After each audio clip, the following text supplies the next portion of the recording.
The search for bushwalker Alan Kennedy steps up. At this point, we don't know whether there's a self-harm issue. In Queensland, Sean Sargent was a standout soldier. He had a top-secret security clearance. But whatever happened to him? Is he missing or working undercover? They weren't interested in looking for him. It never made sense to me. In New South Wales, a Turkish immigrant vanishes. I'm just thinking, he can't go too far. Must be on the corner somewhere. His worried niece hits the streets with police. It's on that way. Good morning. How are we all? It's 8 a.m, another early start at the missing persons unit. Mandy, you've got a elderly gentleman only speaks Turkish, or actually only yells Turkish.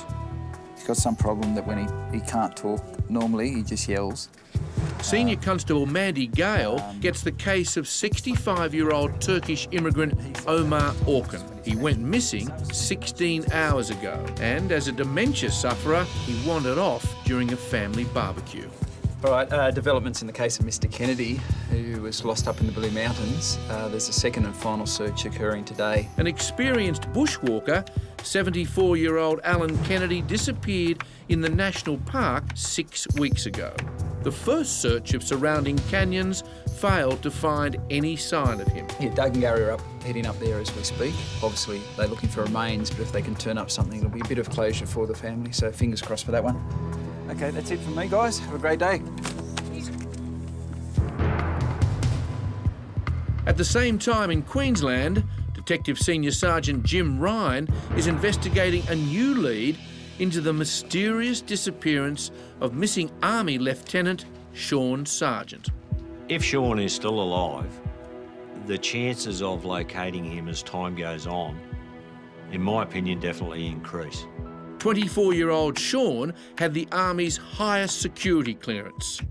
As a signals officer, he was trained in covert surveillance. Sean was a pretty dedicated soldier. He saw a future in his career as an officer in the Army. But 8 years ago, after a night's drinking at a party in Brisbane, Sean vanished. Sean was last seen leaving that address with the intention of going to his car to have a bit of a sleep, and that's the last contact anyone's ever had with him. Police thought Sean had accidentally driven his Blue Falcon here into the nearby Brisbane River. They saw him walk towards the vehicle, and as they drove off, that was the last they saw of him. Sean's car has never been found. But a few days ago, a routine sonar check found a large object on the riverbed, close to where Sean's car was last seen. So Jim's planning a river search to look for Sean's Blue Falcon. The car may not hold the key, but it may give us that little piece of the jigsaw that we are missing. Today, Jim's flying 1,000 kilometres north to Mackay to brief Sean's family on the search. He also needs to find out more about his movements in the days just before his disappearance. Until such time as either Sean is found or there are human remains found and they are identified as Sean's, the file will remain open. Meanwhile, back at Missing Persons headquarters, Mandy has begun her new case to find dementia sufferer Omar Orkan. Hello. Sooner. Yes. Sooner, it's Mandy from the Missing Persons Unit. How are you going? Not too bad. Not too good, though. She's talking to his worried niece, who reported him missing. So about how long sooner since, from when someone saw him to when you noticed he was missing? You must have gone disappeared around 6:30, but we realised that around 8:30. So it's about 2 hours? Yeah. Okay. Okay, and so with... Omar has the mental capacity of a young child and speaks no English. And this is the first time in his 65 years he's been separated from his family. He hasn't wandered off before? No, Okay. we're always next to him, always someone next to him. Like, we start looking outside the road, we looked at the park, we looked in the hospitals and... We can come with you, if you like, and you can sort of... Because it might be easier if you show us exactly where he was seen last. Okay. And so we know the area. So we'll be there shortly. Okay, thank All you right, very much. take it easy. Thank you. Bye. Oh, the poor things, my gosh. problem we face every day is the public aren't as quick, I guess, to offer a hand or ask, are you okay? And I guess there's a language barrier there too. So hopefully somebody will be out there having a look and might ring up and say, look, there's an elderly gentleman wandering around, doesn't look quite well, and that's how, you know, a lot of these people get found. Meanwhile, back in Mackay, Jim Ryan, good to finally meet you. How are you going? Too bad. Sean's dad, Tom, still can't accept that his son, who loved his life in the army, disappeared off the face of the earth. Well, he's never missed a day from the army ever in 6 years, so it was pretty unusual for him to suddenly miss them all. Well, everybody said it was really out of character. And it's because of that that Sean's mum and dad don't believe he's dead. And the deeper they search, the more mysterious it all becomes. About a month before, he'd told his girlfriend that he had to finish the relationship because he was going to do some damn thing. I don't know what, not too sure what he was going to do. And then the week before he went missing, he took about everybody he knew out to tea or asked them out. It was clear Sean was preparing for something. Yeah, about a week before he went missing, he amalgamated all his accounts into one in the Army credit union. Everything, all his debts and everything were all consolidated into one account. That was about a week before he went missing. It was obvious Sean was getting his life in order. But why? Now, 8 years on, Sean's family still spends every waking moment searching for answers. We're like a massively loving, very stubborn, tenacious family, and that is why there is nothing on this earth that will ever stop Dad from looking for him. Yeah, I even look through crowd photographs if I see them on the internet or in papers and things, you know. I know that it's not going to be there, but I still feel as if I'm doing something if I do look. I haven't abandoned it. Meanwhile, Mandy Gale is on her way to Sydney's west to search for missing Omar Orkin. He's elderly, and according to his niece, he's always with somebody. He walks with a hunch, and he has an illness that causes him to like yell, which could be offensive to people. So if he's disorientated and wandering around and yelling at people, people probably may not approach him. So because there's been no sighting, Mandy thinks he may have slept in one of the local parks. I don't know how big this river is. And because Omar can't swim, Mandy's very worried he may have fallen into the river. He's been out overnight, and we've had no calls from the public or hospitals that I'm aware of. So I'm worried, yeah, that no one's picked him up. I would have thought he'd been found by now. Back in Mackay in North Queensland, Sean Sargent's dad, Tom, is convinced the Army is not telling him everything they know. They said it was a waste of time looking for him because if he didn't want to be found, there's no way you were going to find him because they'd already trained him to do that. He's, as far as you know, he's never been officially discharged from the Army. They said they gave me a date they would discharge him. When the date came, I asked them to give me a letter saying they had, and they refused. They said they wouldn't do it. And not long after Sean disappeared, the Sargent family was sent a file marked top secret. And I told missing persons about it, and they said, oh, send us a copy, and I was going to, and then I phoned up the major who was in charge of his outfit there, and I mentioned it to him, and he said, if you photograph a copy of that, you'll be breaking the law and we can prosecute you and all that. So I said, ooh, whoops, he said, and send it back straight away. So I did.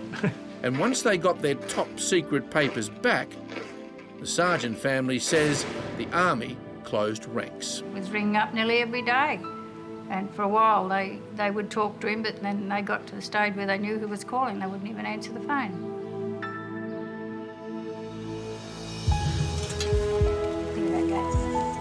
In the case of dementia sufferer Omar Orkin, Mandy and Gary are meeting his worried niece sooner. She's been searching the streets for him ever since she reported him missing. There you go. It's Gary or Mandy. I was speaking on the phone earlier. Is it okay to come in? 65-year-old Omar, who only arrived in Australia last year, suffers many disabilities. He walks, has got a problem walking. He walks like bending down. He's got a bit arch and he can't speak.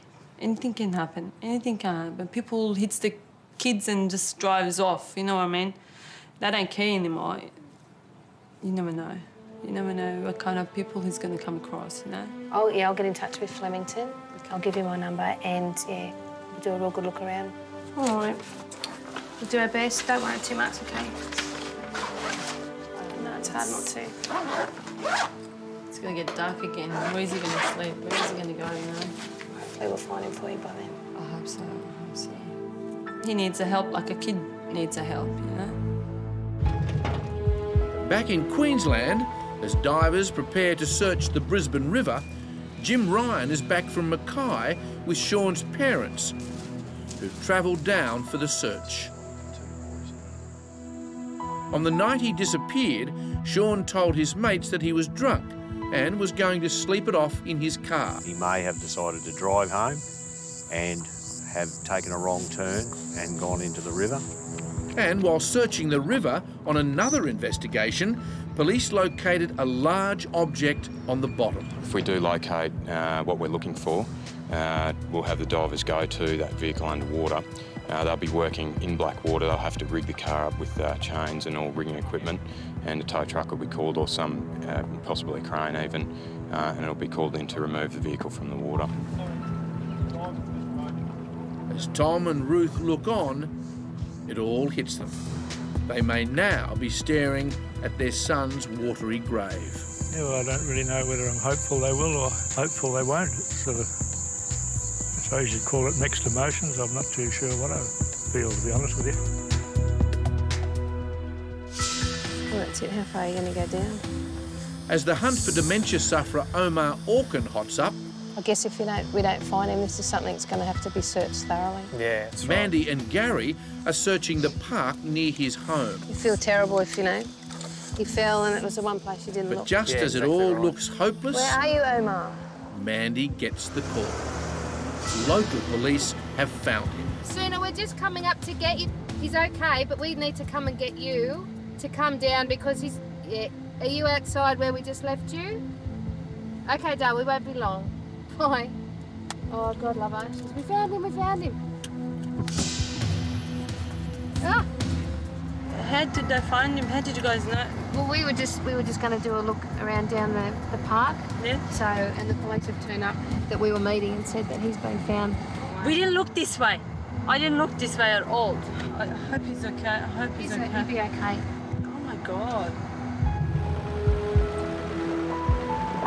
Up in the Blue Mountains, west of Sydney, police are on their way to make one final search for missing bushwalker Alan Kennedy. We'll have 2 search teams and we'll try and cover the cliff escarpments and other tourist-type areas where the tracks and that go to. We're just hoping that we can cover that before these storms come in today. Serious concern because he's 74. His age may have failed him in the last month and a half. He may be overly confident of his ability to go on an extended bushwalk. So the Missing Persons Unit immediately searched the caravan park where the 74-year-old lived. He used to always go around the caves and the dams and that. He camped for a fortnight at a time. And police rescue descended deep into canyons to look for the experienced bushwalker in creeks and caves. Today, Doug and Gary are back on the mountain, not only with police rescue, but a large group of emergency volunteers to search a new area. His van that was found here had some overnight gear in it, but it was still in the vehicle, so we can only assume that if he was coming out here to stay, he would have come back to his van. So, because the information that we have about Mr. Kennedy is that he's probably unlikely to have sort of bush bashed or scrub bashed anywhere. So that's why we're focusing on the tracks out here. We'll do. This search will be the final sweep of the area where Alan Kennedy went missing 6 weeks before. Back on the Brisbane River, Drivers ready? in the search for Army Lieutenant Sean Sargent, Okay, action's on. police are about to dive on the spot where sonar images show something big enough to be Sean's car. What we've done today is we've waited till the slack tide in the river because the tide's moved and there's a lot of current. It will be black water that we're diving in today. The conditions aren't the best anyway for diving. There's another lot there. In black water, The only way to search is by feel, centimetre by centimetre. Yes, and the bloke said he couldn't even, it's like holding a hand over the front of your eyes. Yeah. And finally, the divers surface, tired and disappointed. The sonar readings turn out to be a large boulder. I'm Josh King, I'm from the police diving squad. There you go. I can positively say that there's no vehicle in there off this boat ramp anyway. A bit disappointed, I guess, but I didn't want you to find anything, but now that you haven't, I'm disappointed. Yeah. Yeah, that's the way it is. Yeah. I'm glad he's not in there. Every little thing that gets done makes me feel like I'm achieving something, so no intention of giving up. There's got to be an answer somewhere. It's a matter of finding it. Up in the Blue Mountains, outside Sydney, do a line search directly back towards the car park. The temperature hits the mid-30s as searchers fan out from the car park to look for Alan Kennedy. Basically, we're doing some extended line searching, so which just basically means that the guys are spreading out in a long line, searching for clues, scouring the ground as they go past, and it's quite a slow and methodical type of search. And in a matter of minutes, they find their first clue. Good find. A pair of glasses has been located. It certainly looks like it's been there for a little while, so what we're going to do is just mark the location of it. We certainly don't know at this stage whether or not this relates to Mr. Kennedy. Yeah, Forward Command Alpha 1, just advising, we've located a pair of glasses. I'll give you a grid when you're ready to receive. And as Doug and Matt mark the find... It's 5902. Everyone ready? The search teams head off towards Mount Hay and the surrounding cliffs, fearing the worst, but still hoping for the best. Back in Sydney's west, 65-year-old Omar Orkin has been found sitting on the side of the road. He spent the whole night here, confused and crying, and no one stopped to help him. A night of sheer terror is finally over for Omar. I think he needs to be checked out. So would you feel comfortable to do that at home if we get someone to come and see him, or would you rather him go up to the hospital? We'll take him home. I think he might be more comfortable at home. Yeah. Yeah. He had no idea where he was. He'd obviously been out here for a while. He had mud all over his shoes, so he'd obviously walked through the construction site across the street. So he was very confused. And then obviously because we couldn't communicate with him, he just took off, just started running down the road. So we had to follow him. We didn't want him to get hit by a car because he started to run out onto the road. And now that she's found him, there's no way Suna is letting go. And at this very moment, tears of fear become tears of relief.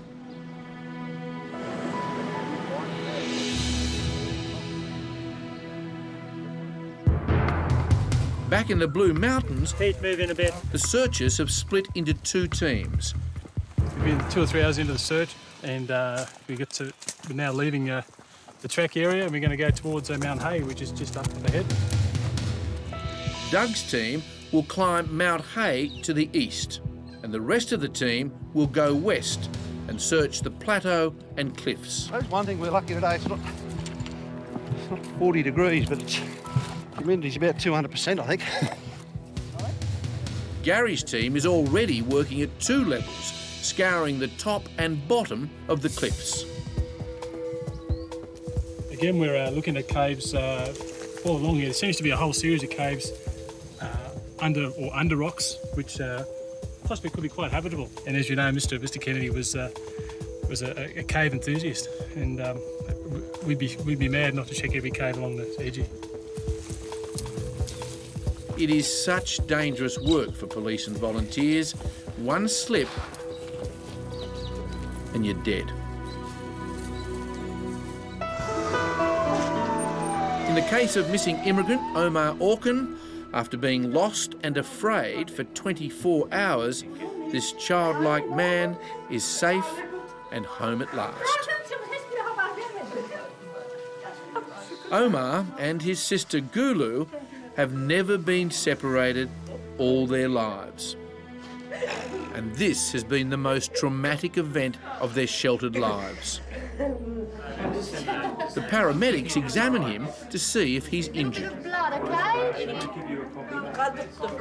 He's saying I'm scared. I can't do too much. There was a hole there. He fell off. His back is hurting, he said. Can you ask him, can I have a look at his back? Baba, Can I put his shirt on? The main concern is his fall down that hole. He could have damaged his spine. I think we've been incontinent as well. High up in a remote area of the Blue Mountains, So if we just cover this top section and we'll meet up with them. after hours of climbing through rugged terrain, there's still no sign of Alan Kennedy. Just reached the top of Mount Hay. That's been a 4 or 5 hour search, and now we have to go back down the other end of the mountain. You find a lot in the mountains, people they go out for a day trip with next to no water provisions, and they find themselves exploring a little further than they planned, and they fatigue and dehydration set in so quick. Unfortunately, most people we rescue are underprepared, and it's hard to get the message out. For a short walk, really, you should have 2 litres per person, minimum. Not a 250ml drink bottle, it just doesn't do the trick. But even with all the right preparation, these mountains are still treacherous. It just brings home how hard searches are up here. You know, you could throw a marble, a shiny marble down this cliff face into the valley. Obviously, you would never find it. That's what it's like when you're looking for somebody who may have come to grief. And but we won't give up. We can't give up. We must make an effort, and we must go to conclusion with it.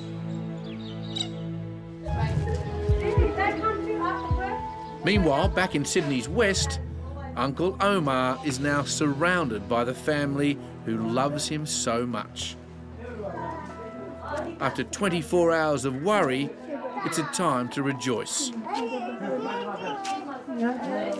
But there is still some frustration as well. His disappearance frightened everyone. And now it's just a time to give thanks. I can't explain my happiness to you. It's very good. He's healthy. And he's back with us, with the whole family. Thanks to police and everyone. It's one of the more rewarding cases I guess we've been involved in, and to see the family, and those people surrounded by their families, rewarding for us that we could help. But at the end of the day, they got family and they got as much support as anybody needs. So wonderful, very nice.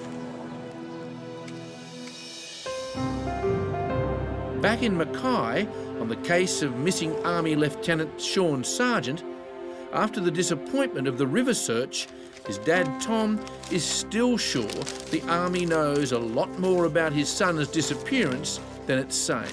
The fact that he had this top secret security clearance and they weren't interested in looking for him never made sense to me. Like they think, God, what is he could be an Al-Qaeda or anything, you wouldn't know.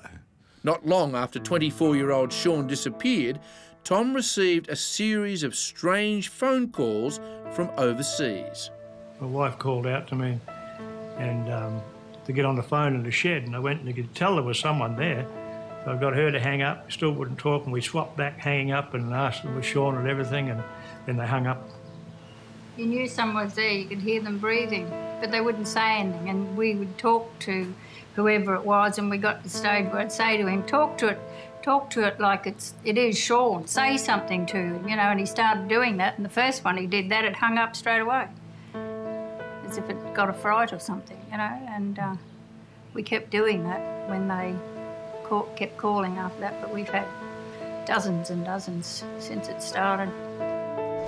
The Missing Persons Unit traced the calls to England, Canada and islands off the west coast of Africa. Tom and Ruth are still getting the calls and still hope they're from Sean. A strange car will pull up. You go and have a look. Weird. It's up here, it's sort of, you're always hopeful, but you know it's not right, You know there's no one in the car, but you'll have a look anyway,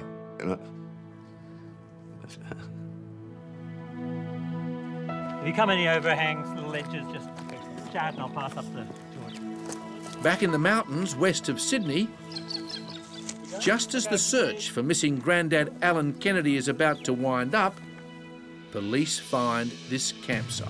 We've just now located something here on the cliff line. It looks like someone set up here for some time with a little seat. They've obviously set up these rocks in this sort of formation and collected all these white stones. So yeah, it's hard to say what would draw you to come here and collect all these stones. But these mountains were very sentimental to Alan Kennedy. His wife, who passed away, her ashes were spread at Emma's Lookout, right, which okay. I believe, mate, is just up through the canyon. Would you think that he'd come up here for that reason? In the Blue Mountains, we do a lot of suicides up here purely from the fact that a lot of people tend to return to somewhere where they've got a romantic memory or a fond memory of a certain area, and we encounter that a lot. A lot of people come to the Blue Mountains, unfortunately, to commit self-harm. We've just got to keep everything in mind at this stage. We don't know what his intentions were when he left his car, but we've got to cover all the bases.